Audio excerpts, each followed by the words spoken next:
Here I am in Phnom Penh, Cambodia. Phnom Penh, Cambodia had a very bad vibe to it. The town was being shelled, of course, occasionally in the market, which I've mentioned before, killing women and children and things like that. And nobody really had any inkling of what their future held. There was just a sadness permeating the atmosphere. Money was another issue there. Cambodian reals were very pretty, green, and had 100s in every corner. That was the only bill I ever ran into.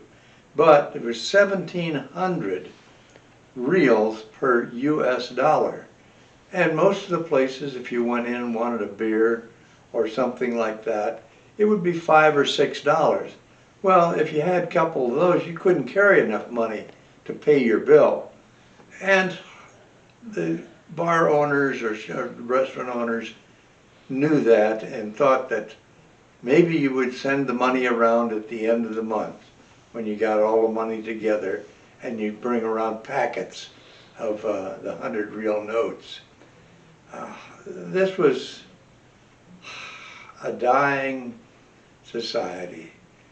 It was really very, very sad at that particular time.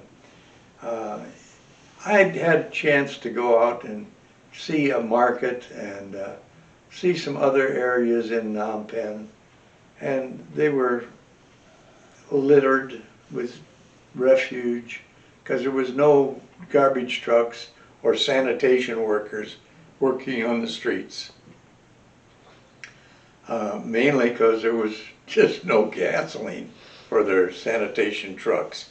If they had any, I didn't know if they did have any. It was a feeling of impending doom and despair. Everyone knew that something was going to happen and it wasn't going to be good. Some thought it would be good, but I had no inkling or impression of things turning around and everybody singing Kumbaya in the streets. But as I found out when the Khmer Rouge finally did take possession of Phnom Penh, the population rejoiced.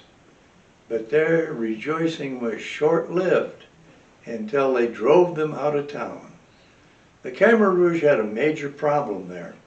They were outnumbered by the population in Phnom Penh, which the population in Phnom Penh had grown and grown due to the outlying areas, farms and businesses outside of Phnom Penh being compressed into this area.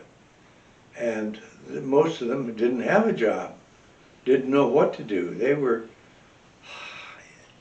in an area of unbelievable despair.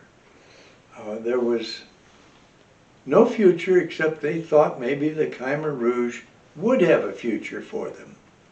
And so they did rejoice when the Khmer Rouge took power. And the Khmer Rouge soon drove them out of the town, out into rural areas, which they were totally unfamiliar with, being city dwellers, and left them to their own devices to starve to death. They didn't have enough bullets to kill them all, which they wanted to, but they couldn't. And the killing fields became a reality. This is my life in Cambodia. Thank you.